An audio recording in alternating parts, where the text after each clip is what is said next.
kerajaan tidak disenangi. Ya, mungkin bisa pindah ke wilayah kerajaan lain ya. Karena kan mungkin zaman dahulu ya kerajaan kita kan sangat banyak dan mungkin sangat berdekatan ya.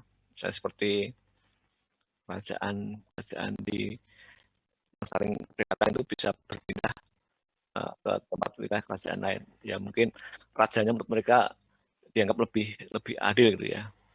Nah, dari hal itu bisa bisa mencerminkan bahwa sudah ada bibit-bibit demokrasi, artinya rakyat dalam sebuah negara tersebut mempunyai hak untuk berbicara ya. Jadi bibit demokrasi itu sudah ada sejak zaman kerajaan dulu. Kemudian dari sila keadilan sosial bagi masyarakat Indonesia, kalau kita dari sejarahnya bahwa sejarah mencatat bahwa bangsa Indonesia dahulu adalah bangsa yang hidup dalam keadilan dan kemakmuran.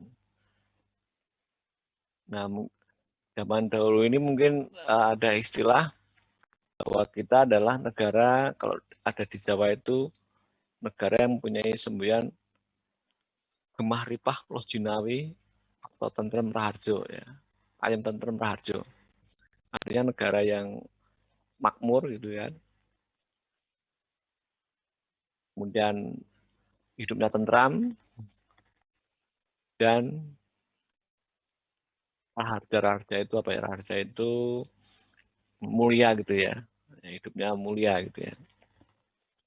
Nah, itu adalah cita-cita semua bangsa di Indonesia zaman dulu, bangsa zaman kerajaan. Punya cerita bahwa negara itu harusnya seperti itu ya, atau bangsa itu harus seperti itu. Dan cerita itu sudah pernah terwujud di kerajaan-kerajaan yang pernah menjadi sejarah bangsa Indonesia ini. Tapi kita tahu bahwa sejarah bahwa keadaan ini kemudian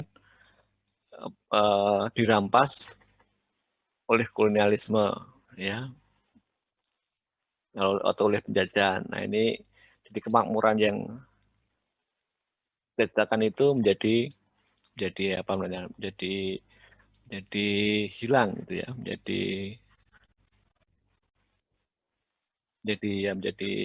jadi susah untuk diwujudkan oleh bangsa kita. Nah, keadaan sosial seperti itu atau keinginan mimpi seperti itu setelah Indonesia merdeka lewat pembukaan Undang-Undang Dasar 45 dituangkan kembali atau dicanangkan kembali bahwa Indonesia mempunyai tekad untuk memakmurkan dan mensejahterakan rakyatnya. Nah, itu tertuang di dalam pembukaan undang-undang sebagai tujuan bangsa Indonesia. Nah, ini adalah sila keadilan sosial bagi seluruh Indonesia, yaitu untuk mensejahterakan dan memakmurkan seluruh rakyat Indonesia.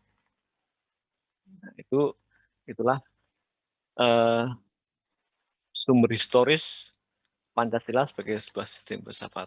Ya, jadi keberadaan sila-sila Pancasila itu kalau kita lihat kemunculannya atau ekstensinya itu berasal dari mana, itu bisa kita lihat dari sumber-sumber sejarah yang disebutkan tadi di atas.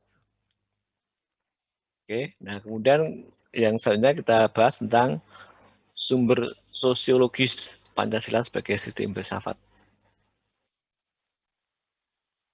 Nah, dalam sumber sosiologis ini ada dua kelompok pemahaman yang berbeda ya, yaitu kelompok pertama adalah memahami bahwa sumber sosiologis Pancasila, sosiologis tahu ya, sosiologis itu adalah sumber yang berasal dari perilaku kehidupan sosial masyarakat ya.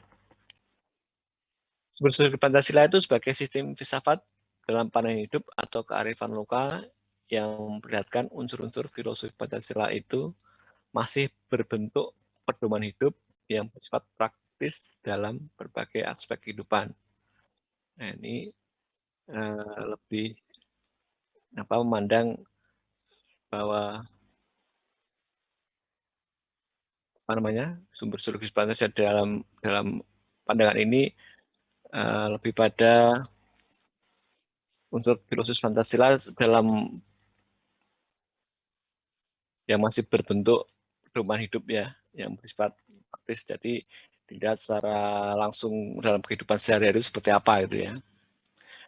Nah, kalau kelompok keduanya kelompok masyarakat ilmiah